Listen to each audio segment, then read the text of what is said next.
Sunshine's POV. Salamat po, Diyos ko. Nakapikit pa ako. Halos manhid ang pakiramdam. Pero kusa yung lumalabas sa bibig ko sa tuwing nagigising ako sa umaga. May problema man ako o wala. Ang kaibahan lang ngayon, may dumamping halik sa pangako.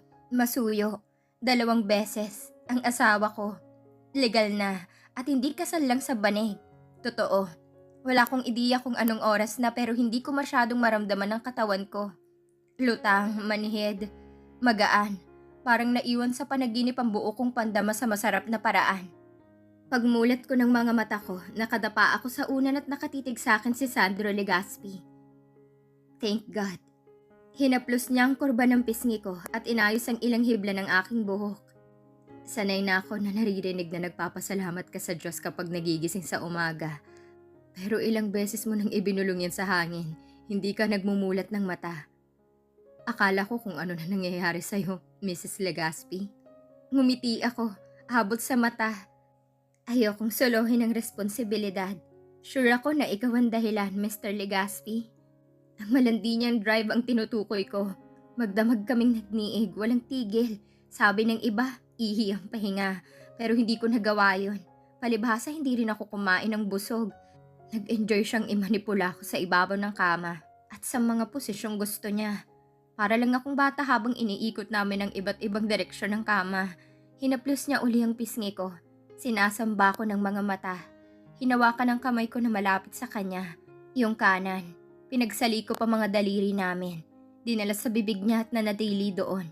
Kahanga-hangang mga kalamnan sa dibdib at balikat niya na naggagalawan habang nakatitig sa akin. Nakauna ng ulo niya sa isang kamay at hindi yata ako masasanay kung gaano kagwapong mukha niya. Kailangan mo nang bumangon kasi nagpahanda ako ng mga pagkain sa rooftop. Hapon na ngayon kaya iba na ang mga putahe at kung aabutin ng dilim, ikaw na uli ang gagawin kong almusal. Kailangan mong kumain o kung hindi ka makakalakad, isasakay kita sa wheelchair. Tumawa ako, mahina. Maraming salamat, mister. Hinuli niya ang buong kamay ko, hinalikan sa loob. Sa iyo ako dapat magpasalamat. Sa buong panahon na kasama kita, parang puzzle sa harap ko na isa-isa kong nakikita kung gaano karaming bagay ang dapat kong ipagpasalamat sa Diyos. Dahil kasama kita, kayakap kita, kaniig kita. Yung klase ng kaligayahan na natatakot ako madalas, kung para nga ba sa akin at kung karapat-dapat ba ako. Mrs. Legaspi, wala ring oras na natatakot ako na baka panaginip lang to. Gusto kong yakapin siya ng mahigpit. Pero hindi ko maiangat ang katawan ko para gawin yon. Kaya sumiksik na lang ako sa dibdib niya. Tuloy ay nakita ko ang suot kong wedding ring sa kamay. Pareho lang tayo. Nakatitig ako sa white gold ring with diamond stone. 2mm plain bands na may Tiffany sa gitna. Trio. Masyadong bongga para sa isang probinsyanang gaya ko. Masyadong biglaan ang naging pagbabago sa buhay ko. Sobrang garbo. Malayo sa mga inaasahan ko. Kaya madalas natatakot din ako na baka panaginip lang ang lahat ng ito. Gusto ko lang naman na mahalin ka. Kaya baka pwedeng tulungan mo kung maging simple ang lahat para maniwala ako na hindi ito panaginip lang. Oh, para siyang nasaktan sa mga sinabi ko. Masyado nga akong mabilis, alam ko. Dahil sobrang gustong gusto kita at ayoko nang pakawalan ka pa. Sabihin mo lang kung anong dapat kong gawin, Mrs. Kung kaya ko, hindi ka magdadalawang salita. Tiningala ko siya. Unahin siguro natin ang almusal. Yung tiyan ko, hindi ko na rin maramdaman. Kumilo siya para kargahin ako ng nakabalot sa kumot. Maingat at siguradong mga hakbang ng tumayo at maglakad palabas. Kasasabi ko lang na sana ay simple ang lahat ng mga bagay. Pero pagtapak niya sa labas ng silid, ilang metro mula sa gitna ng mahabang pasilyo, isang elevator ang bumulaga sa akin. May hagdan para sa emergency pero nakalak yun dahil bihira ang gumagamit nito papunta sa rooftop. 3 palapag lang itong mansyon pero dahil may problema na sa tuhod si Lolo, ginawa niyang convenient ang lahat ng bahagi ng bahay. Kung malalaman ba niya na narito ka at kasama mo pa ako, hindi ba siya magagalit? Hindi, hinding-hindi. Iling niya. Nag-away kami bago ako umalis at sumama sa'yo. Pero nitong mga nakaraang araw, ang dami kong ginawa para suyuin ang lolo ko. Nag-uusap na kami sa phone. At alam ko natutuwa siya na may asawa na ako. By this time, marami na rin siyang alam tungkol sa'yo. Pagdating sa akin, gagawin niya ang lahat. No stone left unturned. Mas humigpit ang pagkakahawak niya sa bigat ko. Hinalikan ako sa sentido. Nagpatuloy siya nang hindi ako sumagot. Itong bahay, ilang beses niya itong pinabago. Ganon din ang mga interior designs dahil ayokong pumunta dito noon. Palagi kong sinasabing creepy at pangit ang bahay niya. Nang mamatay ang parents ko, lalong ayoko dito. Siguro dahil naaalala kong nakaraan at ang mga bangungot ko. Di hamak na mas magandang bahay na to kaysa sa townhouse kung saan namatay ang mga magulang ko. Pero dahil likas akong matigas ang ulo, pinangatawanan ko hanggang sa huli. Idinikit ko ang pisngi ko sa dibdib niya. Pinakikinggan ng tibok ng puso niya. May kanya-kanya tayong paraan ng paghihilom ng sugat at gusto kong samahan ka ngayong narito na ako. May takot. Nangangatalang ginawa niyang paghigit ng hangin. Sa parteng yan, hindi ko pa alam ang gagawin ko. Gusto kong maging tapat sa'yo dahil asawa na kita. Hindi ako sanay na may confidante ako. Pero sisikapin ko. May ilan sandaling hindi siya nagsalita, sabay sa pagtigil ng private elevator. Sa townhouse namatay ang mga magulang ko, sa sunog. At may mga pangit na bagay na hindi ko dati mapakawalan tungkol doon ang nakakapit sa akin dati. Sa matagal na panahon, parang buhay na bangungot. Pero nawala yun mula nang sumama ako sa'yo pa uwi ng probinsya nyo. Sa ngayon, nagdadalawang isip siyang laliman ng kwento. Ayoko nang mag-focus sa mga negatibong bagay. Gusto kong isipin na deserve kong ganitong kaligayahan para mas maalagaan din kita. Sapat na sa akin ang magandang pagbabago sa buhay ko para iwanan ang pangit na nakaraan ko. Karapat dapat ka, alam ko. At kung may pagkukulang ka sa nakaraan mo, tutulungan kitang punuan yon. At kung may aagaw sa kaligayahan mo ngayon, asahan mong ipagtatanggol kita sa maliliit na paraang alam ko. Bumulaga sa amin ang salaming silid nang bumukas ang elevator kung saan matatanaw ang rooftop ng mansyon. Paraiso yon. May isang higanting gazebo sa gitna na hindi siguro matatanaw mula sa ibaba ng bahay. Ikinukubli ng mga balustrahe na nakapaikot sa kabuuan. Man-made garden ng detalyado at naaalaga ang nakadesenyo sa paligid ng gazebo at makabago ang lahat ng bagay. Duda ako kung kakayanin kong malayo sa'yo kahit sandali. Pinag-iisipan kong hayaan muna na ipagkatiwala sa mga professional managers ang ilan sa negosyo ko, gaya ng ginawa ni Lolo. Parang back to zero. Magre-review ako kung paano humawak ng mga ito. Alam ko na ngayon kung saan ako mahina at kung ano mga dapat kong ayusin. It takes time. Pero para sa mas tahimik na buhay at magandang kinabukasan natin, pag-iisipan ko at pag-aaralan kong lahat.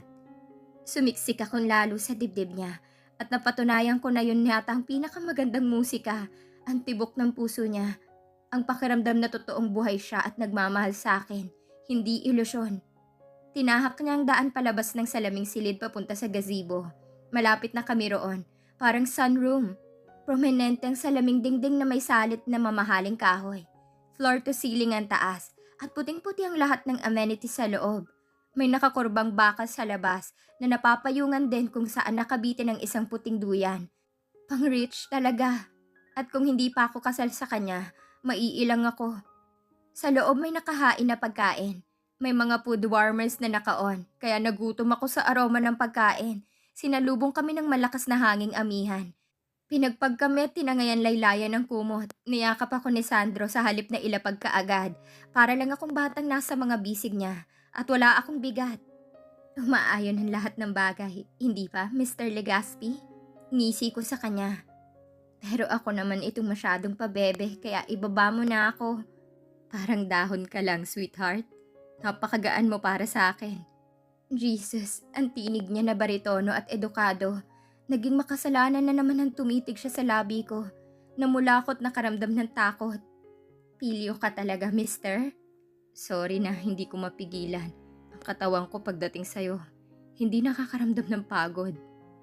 Dapat na ba akong magpagawa ng wheelchair ko? Pipigilan ko. Siyempre mas okay kung physically fit ka para mas flexible ka during the act. Mahal kita, Mrs. Legaspi. Mahal din kita, Mr. Legaspi.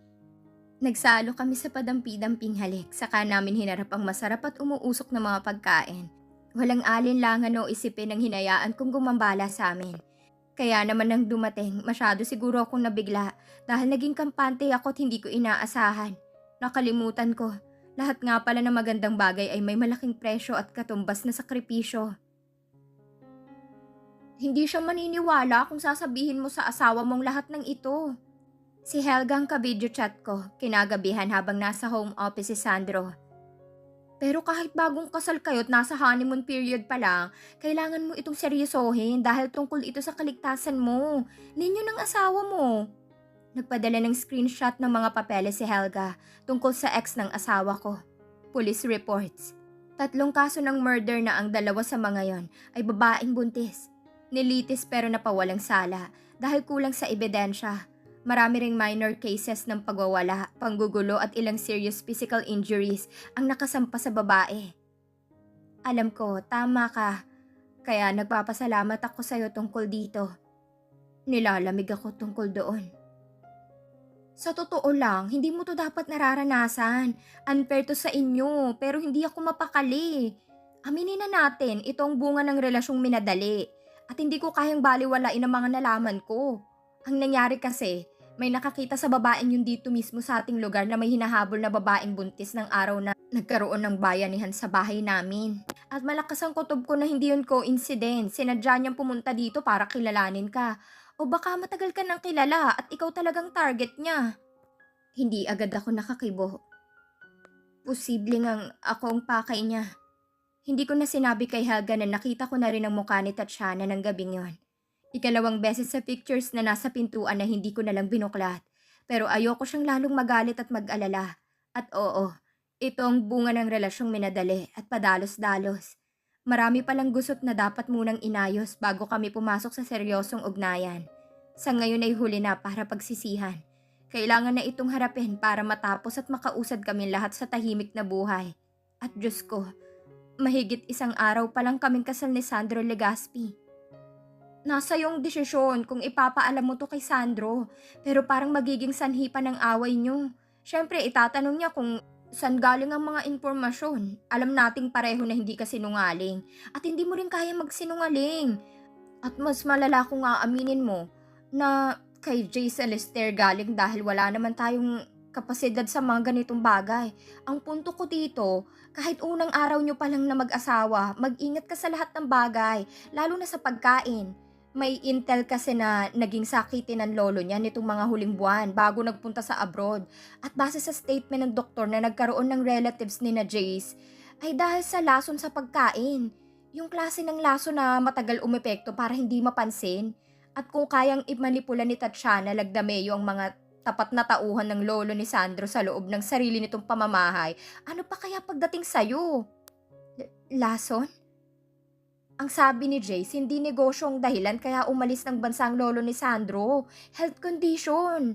At ipinayo ng doktor na umalis muna ng bansa ang Don dahil mas mahalagang maagapan ang kalagayan nito. Pero hindi yan alam ni Sandro kaya nga kahit ayokong mag-alala ka, ipinarating ko agad sa'yo dahil wala rin akong pagpipilian. Sandali siyang humigit ng hangin, saka napabuntong hininga. Bestie, ano kaya kung yayain mo si Sandro na bumalik na lang dito sa atin? O kung ayaw niya, yayain mo kaya na mag-travel kayo? Napaisip ako. Kakausapin ko siya. Aasahan ko yan, tawagan mo ko. Balitaan mo ko agad. Nag-aalala kami ni Lola sa'yo. Salamat. Nalalamig na ang daliri ko. Gagawin ko yon. Ang lalim ng iniisip ko, hindi ko na itago kay Sandro. May problema, hindi ba? Hindi ako nakasagot. Nakasandal ako sa mahabang balustrahe sa terrace sa labas ng silid namin. Lumabas ako dahil nahirapan akong huminga matapos ng tawag ni Helga. Nakatanaw ako sa lawak ng front yard ng mansyon na makapigil hininga ang ganda sa ilalim ng tirik na araw. At solong okupante ang bahay sa gitna ng tila golf course. Sa norte may hanay ng kakahuyan sa di kalayuan kung saan matatanaw ang yate na pwedeng maglayag sa dagat anumang oras. Hawak ni Sandro ang mundo sa palad niya pero hindi ko kayang bigyan siya ng direktang alalahanin. Ayaw kong magsinungaling sa'yo at hindi ko kaya pero kailangan ko ng tulong mo sa mga bagay na iniisip ko ngayon. Si Tatiana ba? Hindi ako nakapagsalita. Kung ganun alam niya ang problema. O baka yun talaga ang dahilan kaya may convoy kami papunta sa bahay ng lolo niya. Humigpit ang yakap niya sa bewang ko mula sa likuran. Hinalikan ako sa ibabaw ng balikat. May nakarating na sayong balita na bully ang ex ko at may ilang kasong nakasampa na napawalang sala. Napakurap ako at anong dating sa kanya na mga katotohanan yun. It's still a hearsay kung walang matibay na ebidensya. Kilala ko siya. Ang hangganan ng kaya niyang gawin. Magtiwala ka sa akin sa bagay na to. Kaya mo rin bang hulaan ng bagong siya matapos mong magpakasal sa akin? Natigilan siya sa tindi ng pag-aalala ko. Kumala siya sa pagkakayakap sa akin at napabuntong hininga. Nakatitig sa akin, binabasa ang kilos ko. Ano man yun, handa ako sa lahat. Just stay by my side all the time at hindi kanya masasaktan. Hinalikan niya ako sa sentido. Hindi ako papayag na makalapit siya sa'yo o gawan kanya ng masama. Pero hindi pa rin nawawala ang pag-aalala ko para sa atin. Para sa lolo mo, okay na ba siya ngayon? Kailan siya babalik dito? Ang dami mong iniisip para sa isang bagong kasal. Sapat ang meron ako at kapangyarihang meron ako para alagaan ka at ang lolo ko. Sa'yo ko natutunan yon. Kung gaano mo kamahal ang pamilya mo. Hayaan mo akong i-apply kasi fast learner ako, sweetheart. Hindi kita bibiguin sa bagay na yan. Unless may dapat akong malaman kung sino ang nagbibigay sa'yo ng mga impormasyong yan. Kaya ka nag-aalala. Hindi naman ang suitor mo sa probinsya, tama? Hindi. Si Helga ang tumawag sa akin. Matindi ang paranoia niya. Pero dahil apo ni Lola Maria, mas gusto kong maniwala sa kanya sa halip na magduda. Ang tungkol sa pag-alis ng lolo mo papuntang abroad, pwede mo bang alamin sa doktor niya ang totoong dahilan? Mapapalagay ako kung siya mismong makakaalam. Umangat siya sa akin para tingnan ako. Kung yan ang sabi ni Helga, aalamin ko kaagad. Ayoko nag-aalala ka sa kahit ano, lalo na't nasa tabi lang kita. Kasama mo ako. Wala akong silbi kung may dinadala ka na gaya nito. Daig ko pang inutil niyan. Nabahira ng talim ang tinig niya.